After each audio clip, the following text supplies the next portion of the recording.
Superheroes always have it rough, and they take some serious hard knocks. That's just superhero life. That's it, man. Some have it worse than others, like the guys on, I don't know, say this list, for instance. Hey Nerd Squad, welcome back to another fantastic Top 10 Nerd collab. I'm Patty D. And I'm Taylor McWatters, and today we're counting down the 10 worst things that have happened to superheroes, and believe me, there are quite a bit. So let's get into it. Number 10, Batman lost all of his money. In the early days of the Joker War crossover, Joker stole all of Batman's money, an estimated $100 billion. In the process of stealing all Bruce Wayne's money, Joker also brought to light some issues with Batman's bookkeeping, specifically some problems with offshore accounts and dummy corporations, just extra cash he was stashing for Batman stuff, but he can't really tell the world that. Later on in the story, it's revealed that Lucius Fox is basically now in control of Wayne Enterprises, and the company's board even tries to remove Bruce from the company. Totally not a good idea. A similar thing happened in Spider-Man 2 with Oscorp, and the result was Green Goblin. I suppose these guys don't know about that though, because that was in the Marvel Universe. Whether you like the creative decision to mess with Batman's financial situation or not, you gotta admit it's definitely one of the worst things that could happen to a hero. And before we move on here, guys, don't forget to go ahead and give us a thumbs up because it helps us out so much in the studio. You guys are the best. Thank you so much for giving that little tap tap of love. And we'll get on with the list now. Number 9, Spider-Man's identity revealed. If you stuck around until the very end of Spider-Man Far From Home, which you should have if you know any better, you were treated to a lovely little sweet teaser where we see J. Jonah Jameson returned by the amazing J.K. Simmons, but he's coming bearing bad news. He's like this TMZ conspiracy character, more of how he is in the Spider-Man games. He's a bit more hardcore than what we've already seen, and he reveals footage of Mysterio where we see him give a nice little shout out to Spider-Man, this time by his real name, with a cute little pic of Tom Holland to go along with it. Now, this isn't the first time Spider-Man's identity has been revealed out in the public. It actually happens quite a bit. But one notable time from the comics was in the Civil War storyline when Peter is convinced by Tony to reveal his secret identity to support the Superhuman Registration Act, resulting in Aunt May getting shot. Yeah, that's what happens when your biggest, baddest villains learn your last name. You get a lot of trouble coming your way. That's why we do our secret names on the internet. Number 8, the Hulk, last man on Earth. In Hulk: The End, a one-shot from 2002, we see the Hulk as the last man alive at the end of the Earth. That's definitely gotta be one of the worst things that can happen to anybody, superhero or not. We see Banner wandering the post-apocalyptic wasteland, being followed by a vidbot that records his every move as Banner or as the Hulk. It's super bleak and depressing, watching an old and frail Bruce Banner watch the green sunset every evening and wander the desert. He reviews the vidbot after each transformation, and in one really gruesome part of the story, we see Hulk after having battled a giant swarm of flying cockroaches all melted away, and he's regenerating, but his skin and innards are all melted away and stuff. It's disgusting. Basically, the Hulk is getting attacked by these swarms of bugs that just eat his flesh until they're satisfied. This horrible experience is also pretty much the only thing left for the Hulk to fight against. The story sort of centers around this, with this inner conflict of Bruce Banner wanting to die, but the Hulk just won't let him and can't help wanting to fight. It's really tragic and totally conflicted. Like, man, who would want to be the last man on Earth? Number 7, Barbara Gordon. The Killing Joke, written by Alan Moore, released in 1988, was and still is a fan favorite when it comes to graphic novels. It touches on the background of the Joker while he straight up torments the Gordon family all at the same time. It's a great story. And one of the biggest moments is, of course, when Barbara Gordon opens the door expecting to see her friend Colleen, when in fact it is a gun-wielding Joker that greets her instead. It's super dark. I mean, she's bound to a wheelchair after this, not to mention the trauma that goes along with it. I can't even imagine. Things started to at least look up for Barbara as she went on to become Oracle, the genius super hacker that kept an eye on Gotham and helped out all the supers, and even at one point became the leader of the Birds of Prey. Ah, we love a comeback story. Number 6, Wolverine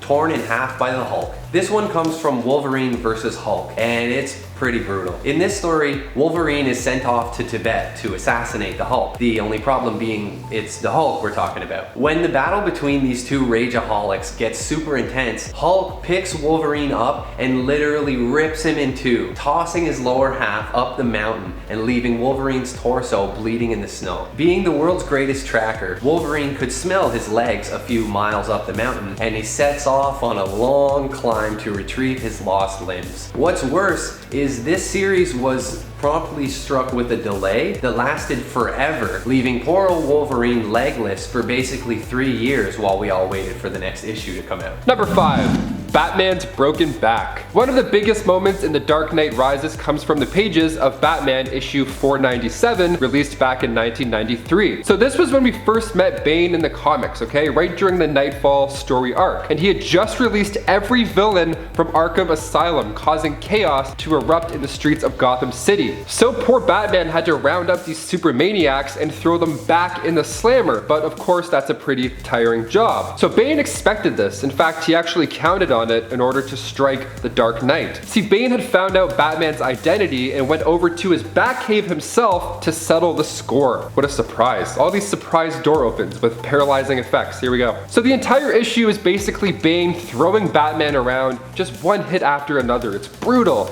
And then finally Bane grabbed Batman, explains out loud to Bruce how he could kill him, but then death would only end his agony and silence his shame. So instead he simply breaks his entire back. And that's the last page of the issue. That's what they leave you on. You do this, and then you just see barcodes and you're like, no way, no way. Number 4, Spider-Man, a passenger in his own body. In the Superior Spider-Man, Peter's body is taken over by Dr. Octopus. Otto indeed does make for a superior Spider-Man, but he's definitely more cold, calculated, and bitter than good old Pete. The awful thing about this is Peter Parker is still alive somewhere inside of the body and can do nothing but watch as Otto dates his girlfriend MJ, builds up his company Parker Industries, and even alienates him from his friends with his new attitude and negative banter. Pete has to bear witness to it all, trapped in his own body, watching the course of his life go off in a new direction. Luckily, it's all kind of retconned and straightened out in the end, but man, definitely a troublesome time for Spidey. Number 3, Tim Drake's torture. Batman Beyond: Return of the Joker animated film created by Tim and Paul Dini. We see the Joker and Harley kidnap Robin, okay? They kidnap him, they scoop him up off the streets while Tim was out one night patrolling the streets by himself, of course, as most heroes do, and then he sees a lady in trouble. This was of course the bait, and Tim sadly took it. It was all a setup, and it worked. So the Joker then trapped him and took him to Arkham Asylum, where he tortured him. I mean, the Joker straight up tortured him for 2 weeks. Yeah, this wasn't like an overnight thing. He didn't take a couple of fingers off. It's not like Ozark. This was 2 weeks of mental torture. He was brainwashed until eventually he gave up all these secrets about Batman. And then he eventually became this evil mini version of the Joker in the process, with the help of brainwashing and a microchip that carries the Joker's memories and consciousness with it. And as we see from other cases, brainwashing isn't a one and done event. Like Bucky Barnes, for example. He struggles with it constantly, like his life is over. But luckily Terry McGinnis ended up freeing Tim Drake, and then Tim went back to normal, but ooh, that therapy bill is gonna be hot. That's gonna be around for a while. Number 2, Cyclops, suffocates in a cube. When we first started this list, this scene was the first thing that I thought of. In Marvel's original Infinity Gauntlet storyline, after Thanos' universe-altering snap, the remaining Avengers head off into space to do battle against him. One of them is Cyclops, and in the scenes that follow, we see Thanos conjure an unbreakable cube around Cyclops' head, right when he is using an optic blast. Helpless, he falls to the ground, suffocating, as the heroes all around also fall to Thanos' incredible power. It's not only a devastating defeat, but almost an embarrassing and humiliating loss for the leader of the X-Men. A lot of heroes go down pretty fast up against Thanos, but it's the slow nature of Cyclops' death, just suffering in the background of the next few panels, that really drives this one home. Definitely one of the worst things to happen to a superhero. And finally, number 1, you probably guessed it, Spider-Man gets his eye eaten. Okay, so this is perhaps one of the worst things that I can imagine. Like, I've seen Saw, I've seen all those movies. This is close. This is definitely close. Every time something happens with eyeballs, I always get goosebumps all over my shit. Okay, so in the Spider-Man storyline, The Other, Evolve or Die, we see Spider-Man go toe-to-toe with Morlun, and he gets his ass kicked. It gets so hard that Spider-Man actually breaks his knuckles while he's fighting. That's how intense this battle is. Okay, so things quickly go from bad to worse when Morlun decides to grab Spidey's left eye and pull it right out. No, he didn't, Spider-Man says. Oh, yes, he did, my friend. He pulled his eyeball out, and then to make us feel even more sick, Moreland eats it, even commenting how delicious it was. What a lovely meal. Nutritious and delicious, I must say. Don't forget to tip your server. Well, those all sounded horrible, but now for a quick step back, we're gonna check out some comments from one of the last videos we did. Yeah, man. Last time we were in the studio together, we broke down the top 10 biggest superhero defeats. Oh my god, there was a lot of ass kicking going on in these lists. I love it. Biggest defeats, biggest this, biggest that. If we do one about eyes or back breaking, we're never gonna go home. We're gonna do 7 videos in a row. Oh, geez, heroes who had their body parts eaten. Good work. This first comment is from David Booth. And he says, parking a steamroller on Logan is a good way to stop him from healing and coming after you. Yeah, man, I was pretty surprised to see the Punisher come out on top in that fight. Wolverine getting crushed by a steamroller actually almost made this list. Yeah, I was gonna say, as you said it, I'm like, oh, it's pretty up there with the eyeball stuff. He's not even dead. He's just like stuck under the steamroller with his little claws sticking out. That's worse. No, that's fine. That's pretty good. All right, next comment is from Gartman56. They say, I'm surprised Moreland vs. Spider-Man wasn't on here.